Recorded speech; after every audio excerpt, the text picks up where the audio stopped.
CAT 25 aspirants, or I should say MBA aspirants, don't get stuck in your CAT preparation because शायद आप को दिक्कत आ रहा है CAT में, तो might be for other exams, might be you're not an accuracy guy, you are a speed guy.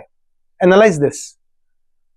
और अगर मैं CAT का प्रिपरेशन ठीक कर रहा हूं, अच्छा चल रहा है, तो स्लाइट डिफरेंसेस हैं मेरे प्रिपरेशन में जो मुझे लाने पड़ेंगे अपने आप को ZAT NMAT SNAP के लिए तैयार करने के लिए, बिकॉज तीनों ही एग्जाम इंपॉर्टेंट है, तीनों ही एग्जाम आपकी विंडो ऑफ अपॉर्चुनिटी को बहुत बड़ा कर देते हैं, और कहीं ना कहीं किसी न किसी स्टेज पे तीनों ही एग्जाम आपके लिए बहुत बड़ा रोल प्ले करेंगे आपको एक टॉप बी स्कूल में एंट्री दिलाने में. सो मुझे रुकना नहीं है, मुझे चलते रहना है, CAT के साथ में थोड़ा सा एडिशनल एफर्ट्स लगाते रहना है. तो we are exploring today ZAT NMAT and SNAP, and I have discussed this in my previous video कि हम इन तीनों एग्जाम्स का अलग से भी बात करेंगे. So let's first talk about ZAT.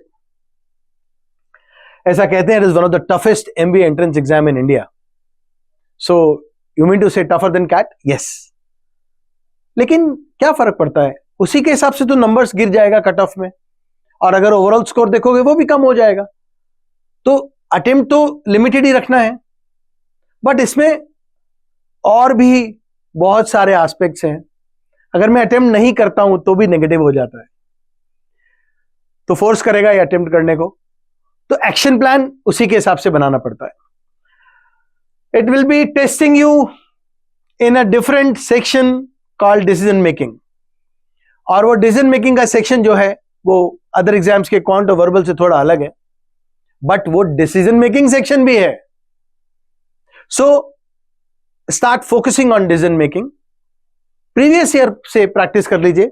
we'll be putting up some videos on decision making also, whereby we'll be discussing theory for decision making and some key points that you have to keep in mind while solving decision making questions for an exam like ZAT, or course of action type questions for an exam like NMAT.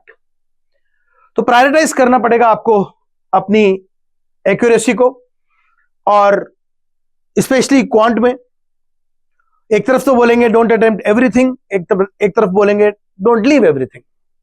So it's a very balancing game.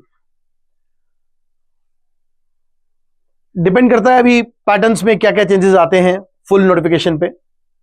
मेरे ख्याल से time management बहुत बड़ा role play करेगा, but decision making is the key to success in the exam. And don't forget, you guys have to score high. Score high in terms of percentile, not in terms of score. NMAT second exam by GMAC. इतना सारा हम पहले भी बात कर चुके हैं इसके ऊपर, मैंने एक पूरा डिटेल वीडियो डाला है, पीछे जाके देखोगे तो.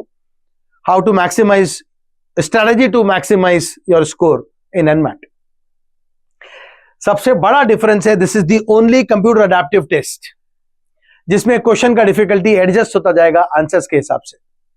Sections quant, language, logical reasoning. Moreover moderate difficulty level का एग्जाम है. मैं तो इनफैक्ट इजी ही बोलता हूं, क्योंकि स्पीड बेस्ड हो गया थोड़ा बहुत. स्ट्रेटजी क्या है, स्पीड एक्यूरेसी दोनों का बैलेंसिंग करते चलो. एक फाउंडेशन जो तुमने बना रखा है, स्पेशली अर्थमेटिक, ग्रामर और लॉजिक का, बहुत काम आने वाला है. इसके मॉक्स जो इनकी गाइड्स में दे रखे हैं वो आपको बहुत फाइन ट्यून कर देंगे आपके स्पेशली सेक्शनल टाइम मैनेजमेंट के लिए. सेक्शन छोड़ नहीं सकते, क्वेश्चन छोड़ नहीं सकते, तो बहुत सारा आपको एडवांटेज भी है, डिसएडवांटेज भी है. रीटेक का भी एक एडवांटेज है, अगर हम अदर स्कूल्स देख रहे हैं अदर देन NMIMS, तो उसका अपना एडवांटेज है अगर आप अपने पहले स्कोर से सेटिस्फाइड नहीं है तो दिस इज अबाउट NMAT. किस पे फोकस रहा, स्पीड और एक्यूरेसी पे. And third exam SNAP. Oh, I have never seen this kind of exam boss.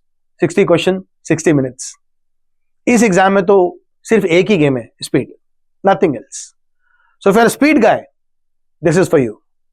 SIBM SMHRD जैसे टॉप बिजनेस स्कूल्स इसका स्कोर एक्सेप्ट कर रहे हैं, लेकिन हाई स्कोरिंग पेपर है. I mean 60 question 60 marks 60 minutes. 60 marks में से 43 मार्क्स पे आपको SIBM SMHRD जाके मिल रहा है 40 मार्क्स पे. तो आपको क्या करना है, फास्ट स्पीड का प्रैक्टिस करना है, एक्यूरेसी के साथ खेलना है, अरिथमेटिक ग्रामर बहुत अच्छा रोल प्ले करेगा। आरसी का पैसेज ही नहीं दिखेगा क्योंकि सिर्फ 15 क्वेश्चन है इंग्लिश में। मल्टीपल मार्क्स देना पड़ेगा आपको अपनी स्पीड और प्रेशर को मेंटेन करने के लिए। Best part easy but high speed required. So this is the shortest MBA entrance exam. That was toughest MBA entrance exam, this is shortest MBA entrance exam. तीनों एग्जाम को थोड़ा detail समझाया so that you guys can start planning और start adding something new to the preparation of CAT so that you can actually increase the chance of your selection in a good B school through other exams also. So guys, this is all about these 3 exams. I would say start adding to this to your practice of CAT and increase the chance. मुझे तो ये मतलब है कि तुमको अगला Diwali top business school में मनाना है, and this could happen through that and MAT and SNAP also. So wish you all the best guys. Like, subscribe and hit the bell button so that updates can be shared with you and with your friends. Thank you.